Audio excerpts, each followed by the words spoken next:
Hello friends, welcome to code one.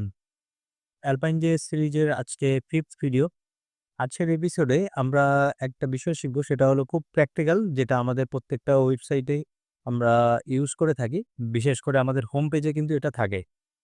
তো দেখেছি আমরা এরকম এফএকিউ সেকশন বা ফ্রিকোয়েন্টলি আস্কড কোয়েশ্চেনস, এরকম একটা সেকশন থাকে যেখানে আমাদের এরকম কোয়েশ্চেন আনসারের একটা স্ট্যাক থাকে, যেটাকে ইউজার ক্লিক করে কোয়েশ্চেন আনসার পড়তে পারে।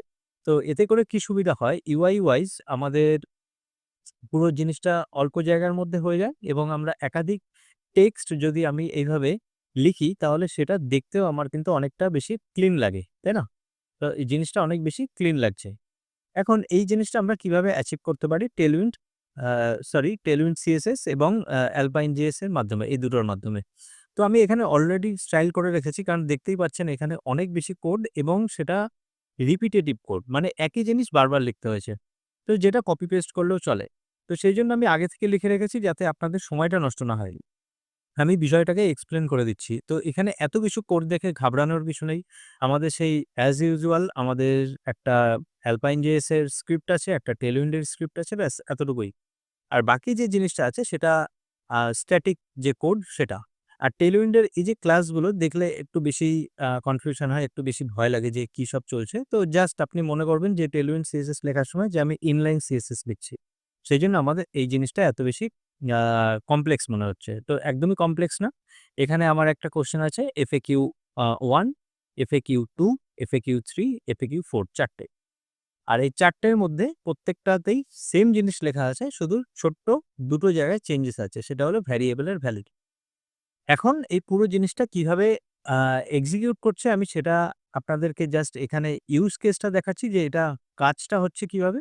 যে আমি যখন ১ম কোয়েশ্চেনটা অন করছি তো সেটা আমার আনসারটা এখানে দেখাচ্ছে। এবার আবার যদি আমি ক্লিক করি সেটা অফ হচ্ছে। তার মানে টগল এর একটা ফিচার আছে। আর সেই সঙ্গে আমি পার্টিকুলার যেকোনো একটা অপশন যখন আমি অন করছি, সাপোজ আমি কোয়েশ্চেন 2 তে আছি। এখন কোয়েশ্চেন 2 আমার পড়া শেষ। এই কোয়েশ্চেনটা আমার আনসারটা পড়া শেষ হয়ে গেছে। আমি 3 তে গিয়ে যখন ক্লিক করব, তো অটোমেটিক আমার এই 2 টা কিন্তু অফ হয়ে যাবে। বোঝা যাচ্ছে? তার মানে আমি যেকোনো একটা কোয়েশ্চেন আনসার করলে যে অলরেডি ওপেন হয়ে আছে যে জিনিসটা, সেই জিনিসটা কিন্তু ক্লোজ হয়ে যাচ্ছে। তাই না? আচ্ছা। তো এই যে সিম্পল যে জিনিসটা দেখে মনে হচ্ছে যে এটা তো আ আমরা তো বুটস্ট্র্যাপেও করে এসেছি। হ্যাঁ, বুটস্ট্র্যাপে জাভাস্ক্রিপ্ট এর মাধ্যমে করে এসেছি। কিন্তু এখানে আমরা যে কাজটা করছি সেটা কিন্তু অ্যালপাইন জেএস এর মাত্র ২ ৩ টে ভ্যারিয়েবল চেঞ্জ করেই, বেসিক্যালি একটা ভ্যারিয়েবল চেঞ্জ করেই করছি। আমরা ২ ৩ টে অ্যাট্রিবিউট এখানে কাজে লাগিয়েছি। তো এই ওভারঅল জিনিসটাকে আমি সিম্পলিফাই করার জন্য আমি এখানে যে ক্লাসগুলো আছে আপনারা এখান থেকে নিয়ে নিতে পারেন। আপনারা আ স্ক্রিনশট নিতে পারেন বা দেখে টাইপ করে নিতে পারেন। আমি কি করেছি, এই ওভারঅল জিনিসটা থেকে সিএসএস টাকে বাদ দিয়ে দিয়েছি। সিএসএস টা বাদ দিয়ে শুধুমাত্র অ্যালপাইন জেএস এর কোডটুকু রেখেছি। রেখে আমি আলাদা একটা ট্যাবে আপনাদেরকে এই পুরো জিনিসটা দেখাচ্ছি। আমার এখানে কোয়েশ্চেন 1, কোয়েশ্চেন 2। এবার মনে হয় জিনিসটা অনেক বেশি সিম্পল মনে হচ্ছে আর আপনাদের বোঝার জন্য অনেকটা বেশি ইজি। তাই না? তো এখন কিছুক্ষণের জন্য এটা হোয়াইট স্ক্রিন থাকবে রাইট সাইডে, একটু সহ্য করতে হবে। তো দেখুন যে ঘটনাটা কি ঘটছে। ঘটনাটা এরকম যে আমাদের এক্স ডেটা যেটা আমরা অলওয়েজ নিয়ে থাকি বাইরে র‍্যাপারে, তো সেখানে একটা আমি অবজেক্টের মধ্যে ওপেন নাল, নাল হিসেবে একটা ভ্যারিয়েবল আমি এখানে রেখে দিয়েছি। যার ভ্যালু হলো আ মানে ওপেন এর ভ্যালু হলো নাল। তার মানে আমি ধরে চলছি যে প্রত্যেকটা কোয়েশ্চেন এখন অফ থাকতে হবে। আচ্ছা, এখন ওপেন হবে কি করে? শো হবে কি করে? ওপেন এর ভ্যালু যদি 1 হয় তাহলে কোয়েশ্চেন 1 শো হবে। ওপেন এর ভ্যালু যদি 2 হয়, আমরা এখানে কন্ডিশনালি চেক করছি যে ওপেন এর ভ্যালু যদি 2 হয় তাহলে আ কোয়েশ্চেন 2 এর যে আনসারটা যেটা সেটা ওপেন হবে। তো এই যে এক্স শো যেটা সেটা কিন্তু ওই ডিসপ্লে নান আর ডিসপ্লে আ ব্লক এই কাজটা করে থাকে। এক্স শো, ঠিক আছে? তো এক্স শো আ কিভাবে অ্যাক্টিভেট হচ্ছে, যদি এখানে ওপেন এর ভ্যালু আমি যদি 2 লিখি তাহলে আমার এটা অ্যাক্টিভেট হয়ে যাবে। আর এখানে যদি ওপেন এর ভ্যালু আমি যদি 1 লিখি তাহলে 1 এর আনসারটা অ্যাক্টিভেট হয়ে যাবে। তো সিম্পল এক্সাম্পল আমি এইভাবে দেখাচ্ছি। এই যে নালটাকে চেঞ্জ করে যদি আমি এখানে 1 করে দিই, তাহলে দেখুন যে এখানে 1 যে আনসারটা আছে, এই যে দেখছেন কোয়েশ্চেন 1 সেটা কিন্তু অ্যাক্টিভেট হয়ে গেছে। তো আমি এখানে যতবার এখানে কিছু চেঞ্জেস করব আমার কিন্তু এই রাইট সাইডের এই স্ক্রিনটা ডিসপ্লেটা একটু ফ্লিকার করবে। এটা আপনাদেরকে একটু সহ্য করে নিতে হবে। আমি যদি এখন ওপেন টু এখানে আমি যদি পাস করি তাহলে দেখবেন যে এই ওপেন টু টা কিন্তু এখানে ট্রু প্রমাণিত হয়েছে কারণ আমি ওপেন ইকুয়ালস টু 2 লিখেছি। মানে ওপেনের ভ্যালু যেহেতু 2 আছে, তাহলে এখানে 2 লেখা হয়েছে, তাই না? তো 2 ইকুয়ালস টু 2 এটা হলো ট্রু।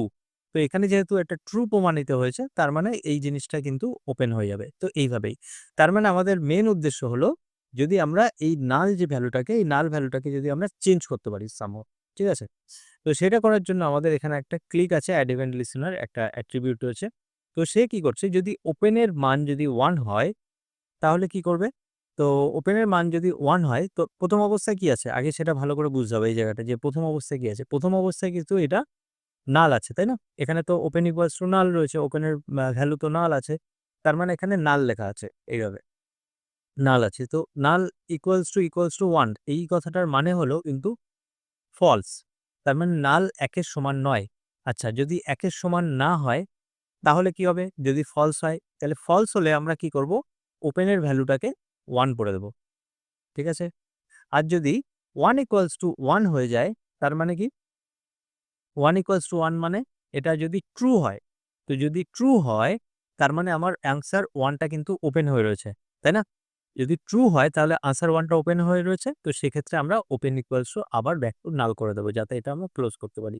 তো আমি যদি এই অবস্থায় ফেলে রাখি, এখন যদি আমি এটাকে ক্লিক করি তাহলে দেখুন এটা কখনোই খুলবে না। কেন? কারণ 1 ইকুয়ালস টু 1 এটা হলো ট্রু, এটা হলো সত্য কথা। তার মানে আমরা ওপেন এর ভ্যালু নাল করে দিয়েছি। আর ওপেন এর ভ্যালু নাল যেহেতু রয়েছে তো এটা কখনোই কিন্তু ট্রু প্রমাণিত হবে না। আবার ঠিক একইভাবে আমি যদি এখানে নাল লিখে দিই তাহলে এখন কি হলো? এটা ফলস প্রমাণিত হলো। যেহেতু এটা ফলস হয়ে গেছে, তার মানে ওপেন এর ভ্যালু 1 সেট করে দিয়েছি। 1 অ্যাসাইন করে দিয়েছি। ওপেন এর মধ্যে 1 স্টোর হয়ে যাচ্ছে। এবার যদি ক্লিক করি কাজ করবে।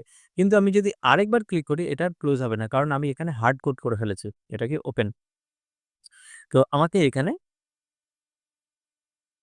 ওপেন এভাবে লিখতে হবে। তো এইটুখানেই জাস্ট আপনার লজিক। এই লজিকের মাধ্যমেই আপনি কিন্তু একটা খুব সহজেই এরকম কোয়েশ্চেন আনসার একটা অ্যাকর্ডিয়ান বানিয়ে ফেলতে পারবেন।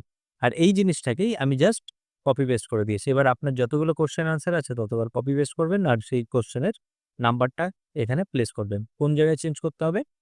একটা জায়গা, ২ টো, ৩ টে। আর ঠিক একই রকমভাবে কোয়েশ্চেন 2 এর জন্য 1 একটা জায়গা, ২ টো জায়গা, ৩ টে জায়গা। তার মানে এই যে 1, 2, 3 এই ৩ টে প্লেসে আপনাকে নাম্বার চেঞ্জ করলে হয়ে যাবে। এখন কোয়েশ্চেন 3 যদি এখানে থাকতো, তাহলে জাস্ট আপনাকে এখানে কোয়েশ্চেন 3 তে এসে আপনাকে এখানে এসে চেঞ্জ করে দিতে হতো। এখানে করে দিতাম আমি 3 এটাকেও করতাম যে আমি 3 তো এটা কন্টিনিউয়াসলি চেকিং করে যাচ্ছে যে আমি কোন আনসারটা ক্লিক করেছি। যদি ওপেন 3 হয়ে থাকে, তাহলে যে জিনিসটা আমার এখানে ওপেন হয়ে রয়েছে, এখানে 3 আছে, এখানে কোয়েশ্চেন 3 আছে। তো আমি যদি এখন কোয়েশ্চেন 3 তে আমি ক্লিক করি, তার মানে কোয়েশ্চেন 3 ওপেন আছে। তো যেহেতু কোয়েশ্চেন 3 ওপেন আছে, তার মানে ওপেন এর ভ্যালু কিন্তু এখন 3 হয়ে গেছে। ঠিক আছে? ওপেন এর ভ্যালু 3 হয়ে গেছে।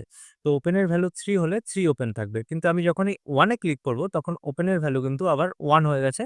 তো যেহেতু ওপেন এর ভ্যালু 1 হয়ে গেছে, তার মানে কিন্তু এটা ফলস প্রমাণিত হয়েছে। সেজন্য 3 ক্লোজ হয়ে গেছে। ব্যাস এতটুকুই। আমাদের একটা ভ্যারিয়েবলের ভ্যালু জাস্ট নাল থেকে বিভিন্ন নাম্বারে আমরা চেঞ্জ করে এরকম অ্যাকর্ডিয়ান বানিয়ে ফেলতে পারি। তো আজকের ভিডিওটা কারোর একটু কমপ্লিকেটেড মনে হতে পারে। তো এটা আপনারা একটু নিজে থেকে এনালাইসিস করবেন। তাহলে আপনারা বুঝতে পারবেন যে ঘটনাটা কি ঘটছে। আ জিনিস সিম্পল। শুধুমাত্র আমাদের টার্নারি অপারেটরের জন্য কারোর একটু প্রবলেম হতে পারে। তো এই জায়গাটাকেই বলা হচ্ছে if else এর যে কন্ডিশন সেটা। কন্ডিশনটা যদি ট্রু হয় তাহলে এই কোডটা রান হয়। আর এখানে কন্ডিশন যদি ফলস হয় মানে এটা হলো বেসিক্যালি একটা কোয়েশ্চেন। ঠিক আছে? এভাবে মনে রাখতে পারেন যে এই যে সিম্বলটা দেওয়া রয়েছে না? এটা হলো আ টার্নারি অপারেটরের যে কোয়েশ্চেন মার্কের পরে যে অংশটা থাকে সেটাকে বলা হয় ট্রু পার্ট আর এই অংশটুকুকে বলা হয় ফলস পার্ট। তো আপনাদের অলরেডি জাভাস্ক্রিপ্ট জানা আছে। তো এইটা বেশি এক্সপ্লেইন করে সময় নষ্ট করার মানে হয় না। কিন্তু আ যদি এরকম হয় যে কারোর জানা নেই আ তো হয়তো if else করেছেন কিন্তু টার্নারি অপারেটর নিয়ে এখন কাজ করেন তো তাদের জন্য।